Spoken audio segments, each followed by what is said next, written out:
नमस्कार। प्रस्तुत है मुंशी प्रेमचंद्र की लिखी कहानी सवा सेर गेहूं। किसी गांव में शंकर नाम का एक कुर्मी किसान रहता था। सीधा साधा गरीब आदमी था। अपने काम से काम, ना किसी से लेने में ना किसी को देने में। छक्का पंजा ना जानता था। छल प्रपंच की उसे छूत भी ना लगी थी। ठगे जाने की चिंता ना थी। ठग विद्या ना जानता था। भोजन मिला खा लिया, ना मिला चबेने पर काट दी। चबेना भी ना मिला तो पानी पी लिया और राम का नाम लेकर सो रहा। किंतु जब कोई अतिथि द्वार पर आ जाता था तो उसे इस निवृत्ति मार्ग का त्याग करना पड़ता था।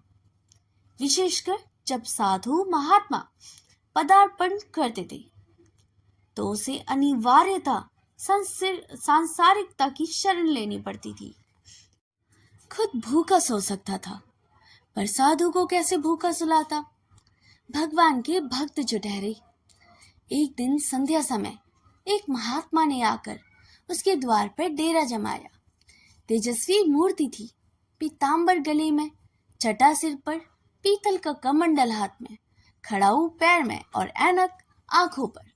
संपूर्ण वेश उन महात्माओं का सा था जो रसोई के प्रसादों में तपस्या, हवा गाड़ियों पर देवस्थानों की परिक्रमा और योग सिद्धि प्राप्त करने के लिए रुचिकर भोजन करते थे।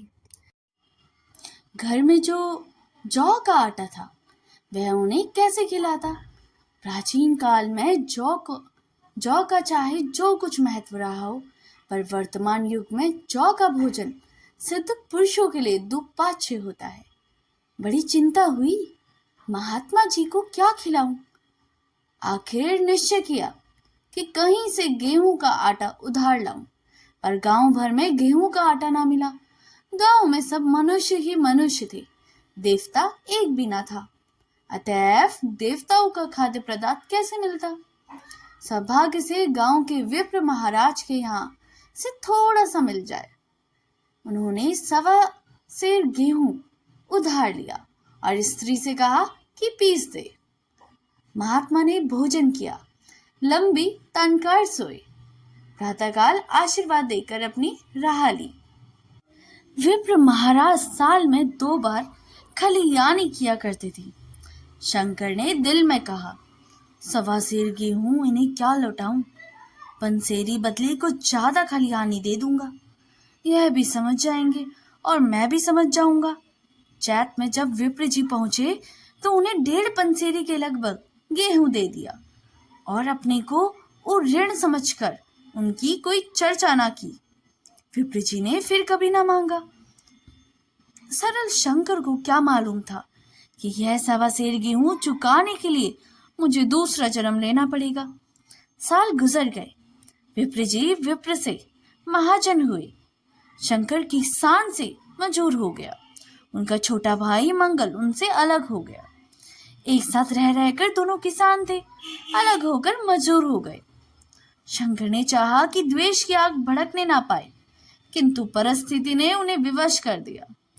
जिस दिन अलग अलग चूल्हे जले वे फूट फूट कर रोया। आज से भाई भाई शत्रु हो गए। एक रोएगा दूसरा हंसेगा। एक के घर मातम होगा तो दूसरे के घर गुलगुले पकेंगे। प्रेम का बंधन, खून का बंधन, दूध का बंधन आज टूटा जाता है। उन्होंने भागीरथ परिश्रम से कुल मर्यादा का वृक्ष लगाया था। उससे अपने रक्त से चींचा था। उनको जड़ से उखाड़ता देखकर उसके हृदय के टुकड़े हो जाते थे। 7 दिनों तक उससे दाने की सूरत तक ना देखी। दिन भर जेठ की धूप में काम करता और रात को मुंह लपेट कर सो जाता। जिस भीषण वेदना और दुस्सह कष्ट से रक्त को जला दिया, मांस और मज्जा को घुला दिया। बीमार पड़ा तो 2 महीने खाट से ना उठा। जब गुजर गुजर कैसे हो। 5 बीघे की आधे रह गए। एक बैल रह गया। खेती क्या खाक होती। अन्न को यहाँ तक नौबत पहुंची कि खेती केवल मर्यादा रक्षा का साधन मात्र रह गई। जीविका का भार मजूरी पर आ पड़ा। 7 वर्ष बीत गए। एक दिन शंकर मजूरी करके लौटा तो राह में विप्र जी ने टोक कर कहा, शंकर, कल आकर के अपने बीज बैंक का हिसाब कर ले। तेरे यहाँ 5.5 मन गेहूं कब के बाकी पड़े हुए हैं और तू देने का नाम ही नहीं लेता। हजम करने का मन है क्या? शंकर ने चकित होकर कहा, मैंने तुमसे कब गेहूं लिए थे जो 5.5 मन हो गए? तुम भूलते हो मेरे यहाँ किसी का छट्टाक भरना अनाज है, ना एक पैसा उधार। विप्र, इसी नियत का तो यह फल भोग रहे हो कि खाने को नहीं जुटता। यह कहकर विप्र जी ने उस 1.25 सेर गेहूं का जिक्र किया जो आज के 7 वर्ष पहले शंकर को दिए थे। शंकर सुनकर अवाक रह गया। ईश्वर, मैंने इन्हें कितनी बार खलिहानी दी, इन्होंने मेरा कौन सा काम किया? जब पोथी पत्र देखने, साइज सुगन विचारने द्वारा आते थे, कुछ न कुछ दक्षिणा ही ले जाते थे। इतना स्वार्थ! 1.25 सेर अनाज को अंडे की भांति सेकर आज यह पिशाच खड़ा कर दिया जो मुझे निगल जाएगा। इतने दिनों में एक बार भी कह देते कि मैं गेहूं तोलकर दे देता, क्या इसी नियत से चुप बैठे हुए थे? बोला, महाराज, नाम लेकर तो मैंने उतना अनाज नहीं दिया, पर कई बार खलिहानी में से सैर 2-2 सैर दिया है। अब आप 5.5 मन मांगते हैं, मैं कहाँ से दूंगा?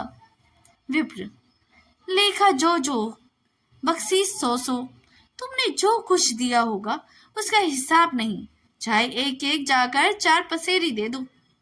तुम्हारे नाम बही में 5.5 मन लिखा हुआ है, जिससे चाहे हिसाब लगवा लो। दे दो तो तुम्हारा नाम छेक दूं, नहीं तो और भी बढ़ता रहेगा। शंकर, पांडे, क्यों एक गरीब को सताते हो? मेरे खाने का ठिकाना नहीं, इतना गेहूं किसके घर से लाऊंगा? विप्र, जिसके घर से लाओ, मैं छटाक भर भी ना छोड़ूंगा। यहाँ ना दोगे, भगवान के घर तो दोगे। शंकर कांप उठा। हम पढ़े लिखे आदमी होते तो कह देते, अच्छी बात है, ईश्वर के घर ही दे देंगे। वहां की तौल यहाँ से कुछ बड़ी तो ना होगी, कम से कम इसका कोई प्रमाण हमारे पास नहीं, फिर उसकी क्या चिंता? किंतु शंकर इतना तार्किक, इतना व्यवहार चतुर न था। एक तो ऋण वह भी ब्राह्मण का बही में नाम रह गया तो सीधे नरक में जाऊंगा। इस ख्याल से ही उसे रोमांच हो गया। बोला, महाराज, तुम्हारा जितना होगा यही दूंगा, ईश्वर के क्यों दूंगा? इस जन्म में तो ठोकर खा ही रहा हूं, उस जन्म के लिए क्यों बोऊं? मगर यह कोई निवाय नहीं, तुमने रई का पर्वत बना दिया। ब्राह्मण होके तुम ऐसा नहीं करना चाहिए था। उसी घड़ी तगात करके ले लिया होता तो आज मेरे सर इतना बड़ा बोझ क्यों पड़ता? मैं तो दे दूंगा, लेकिन तुम्हें भगवान के यहाँ जवाब देना पड़ेगा। विप्र, वहां गडर तुम्हें होगा, मुझे क्यों होने लगा? वहां तो सब अपने भाई बंधु हैं, ऋषि मनु सब ही तो ब्राह्मण ही दे हैं, देवता ब्राह्मण हैं, जो कुछ बने बिगड़ेगी संभाल लेंगे। तो कब देते हो? शंकर, मेरे पास रखा तो नहीं है, किसी से मांग कर जाकर लाऊंगा तभी दे दूंगा। विप्र, मैं यह ना सुनूंगा। 7 साल हो गए, अब एक दिन भी मुलाहिजा ना करूंगा। गेहूं नहीं दे सकते तो दस्तावेज लिखा दो। शंकर, मुझे तो देना है, चाहे गेहूं ले लो चाहे दस्तावेज लिखवा लो। किस हिसाब से दाम रखोगे? विप्र, बाजार भाव 5 सेर का है, तो मैं 5.25 सेर का काट दूंगा। शंकर, जब दे ही रहा हूं तो बाजार भाव काटूंगा, पांव भर छुड़वाकर क्यों दोषी बनूं? हिसाब लगाया तो गेहूं का दाम 60 हुए, 60 का दस्तावेज लिखा गया, 3 सैकड़े सूद, साल भर में ना देने पर सूद का 2.5 रुपये सैकड़े आने का स्टाम्प, 4 आने। दस्तावेज की तारीख शंकर को ऊपर से देनी पड़ी। गांव भर ने विप्र जी की निंदा की, लेकिन मुंह पर नहीं। महाजन से सभी का काम पड़ता था, उसके मुंह से कौन आए। शंकर ने साल भर तक का कठिन तपस्या की। मियाद के पहले रुपए अदा करने का उसे व्रत सा कर लिया। दोपहर को पहले भी चूल्हा न जलता था, चबेने पर बसर होती थी। अब भी वह बंद हुआ। केवल लड़के के लिए रात की रोटियां रख दी जाती। वैसे रोज का तंबाकू पी जाता था। यही एक व्यसन था जिसका वह कभी त्याग न कर सका। अब वह व्यसन भी कहीं कठिन व्रत से भेंट हो गया। उसे चिलम पटक दी, हुक्का तोड़ दिया, तंबाकू की हांडी चूर चूर कर डाली। कपड़े पहले भी त्याग की चरम सीमा तक पहुंच चुके थे। अब वह प्रकृति की न्यूनतम रेखाओं में आबद्ध हो गई। शीतल की अस्थि बेधक शीत को उसे आग तपाकर काट दिया। इस संकल्प का फल आशा से बढ़कर निकला। साल के अंत में उसके पास 60 रुपए जमा हो गए। उसे समझा, पंडित जी को इतने रुपए तो दे दूंगा और कहूंगा, महाराज बाकी रुपए भी जल्दी ही आपके सामने हाजिर करूंगा। 15 रुपए की तो बात है, क्या पंडित जी इतना भी ना मानेंगे। उसने रुपए लिए और ले जाकर पंडित जी के चरण कमलों पर अर्पण कर दिया। पंडित जी ने विस्मित होकर पूछा, किसी से उधार लिए हो क्या? शंकर, नहीं महाराज, आपकी असीम से अब की मजूरी अच्छी मिली। विप्र, लेकिन यह तो 60 ही रुपए हैं। शंकर, हाँ महाराज, इतने अभी ले लीजिए, बाकी 2 महीने मैं दे दूंगा। मुझे उरीन कर दीजिए। विप्र, उरीन तो जब ही होंगे जबकि मेरी कौड़ी कौड़ी चुका दोगे। जाकर मेरे 15 रुपए ले आओ। शंकर, महाराज इतनी तो दया करो, अब सांझ की रोटियों का भी ठिकाना नहीं है। गांव में तो हूँ तो कभी न कभी दे ही दूंगा। विप्र, मैं रोग नहीं पालता, बहुत बातें करना जानते हो। अगर मेरे रुपए पूरे ना मिलेंगे तो आज से 3 रुपए सैकड़े का ब्याज लगेगा। अपने रुपए चाहे अपने घर में रखो, चाहे मेरे यहाँ छोड़ जाओ। शंकर, अच्छा, जितना लाया हूँ उतना रख लीजिए। मैं जाता हूँ, कहीं से 15 रुपए लाने की फिक्र करता हूँ। शंकर ने सारा गांव छान मारा, बाकी किसी ने रुपये ना दिए। इसलिए नहीं कि उसका विश्वास न था या किसी के पास रुपए न थे, बल्कि इसलिए कि पंडित जी के शिकार को छेड़ने की किसी की हिम्मत न थी। क्रिया के पश्चात प्रतिक्रिया नैसर्गिक नियम है। शंकर साल भर तक तपस्या करने पर भी जब ऋण से मुक्त होने में सफल न हो सका तो उसका संयम निराशा के रूप में परिवर्तित हो गया। उसे समझ लिया कि जब इतना कष्ट सहने पर भी साल भर में 60 रुपए से अधिक जमा न कर सका तो अब और कौन सा उपाय है जिसके द्वारा इसके दूने रुपए हो जाएं। जब सिर पर ऋण का बोझ ही लादना है तो क्या मन भर का और क्या सवा मन का। उसका उत्साह क्षीण हो गया, मेहनत से घृणा हो गई। आशा उत्साह की जननी है।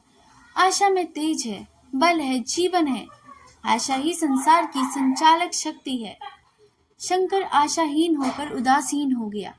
वह जरूरतें जिनको उसे साल भर तक टाला रखा था अब द्वार पर खड़ी होने वाली भिखारिणी ना थी, बल्कि छाती पर सवार होने वाली पिशाचनी थी जो अपने भेंट लिए बिना जान की छेड़ती। कपड़ों में चिक्केतियों के लगने की एक सीमा होती थी। जब शंकर को चिट्ठी मिलता तो वह रुपए जमा न करता, कभी कपड़े लाता तो कभी खाने की कोई वस्तु। जहाँ पहले तंबाकू पिया करता था वहाँ अब गांजे और चरस का चस्का भी लगा। उसे अब रुपए अदा करने की कोई चिंता ना थी, मानो उसके ऊपर किसी का एक पैसा भी नहीं आता। पहले जूड़ी चढ़ी होती थी, पर अब वह काम करने में अवश्य जाता, पर काम करने पर न जाने के लिए बहाना खोजा करता। इस भांति 3 वर्ष निकल गए। विप्र जी महाराज ने एक बार तकाजा न किया। वह चतुर शिकारी की भांति अचूक निशाना लगाना चाहते थे। पहले से शिकार को चौकन्ना उनकी नीति के विरुद्ध था। एक दिन पंडित जी ने शंकर को बुलावा हिसाब दिखाया। 60 रुपये जो जमा थे वह मिना करने पर अब भी शंकर के जेब में 120 रुपये निकले। शंकर, इतने रुपए तो उसी जन्म में दूंगा जिस जन्म में नहीं हो सकते। विप्र, मैं इसी जन्म में लूंगा, मूल न सही सूद ही देना पड़ेगा। शंकर, एक बैल है वह ले लीजिए, और मेरे पास रखा क्या है। विप्र, मुझे बैल बधिया लेकर क्या करना है, मुझे देने के को तुम्हारे पास बहुत कुछ है। शंकर, और क्या महाराज। विप्र, कुछ है, तुम तो हो, आखिर तुम भी कहीं मजूरी करने जाते ही हो, मुझे भी खेती के लिए मजूर रखना ही पड़ता है। सूद में तुम हमारे यहाँ काम किया करो, जब सुमिता हो मूल दे देना। सच तो यूं है कि अब तुम किसी दूसरी जगह काम करने नहीं जा सकते। जब तक मेरे रुपए नहीं चुका देते तुम्हारे पास कोई जायदाद नहीं है। इतनी बड़ी गठरी में किस एतबार पर छोड़ दूं? कौन इसका जिम्मा लेगा कि तुम मुझे महीने महीने सूद देते जाओगे, और कहीं कमाकर तुम मुझे सूद ना दे सके तो मूल की कौन कहे। शंकर, महाराज, सूद का मैं क्या करूंगा और खाऊंगा क्या। विप्र, तुम्हारी घरवाली है, लड़के हैं, क्या वे हाथ पांव कटा के बैठेंगे। रहा मैं, तुम्हें आधा सेर जौ रोज कलेवा के लिए दे दिया करूंगा, ओढ़ने को साल भर एक कंबल पा जाओगे, एक मिर्जाई भी बनवा दिया करूंगा, और क्या चाहिए। यह सच है कि और लोग तुम्हें 6 आने देते हैं, लेकिन मुझे ऐसी गरज नहीं है, मैं तो तुम्हें रुपए भरने के लिए रखता हूँ। शंकर ने कुछ देर तक गहरी चिंता में पड़े रहने के लिए बात कहा। महाराज, यह तो जन्म भर की गुलामी हुई। विप्र, गुलामी समझो चाहे मजूरी समझो, मैं अपने रुपए भराए बिना तुमको कभी ना छोड़ूंगा।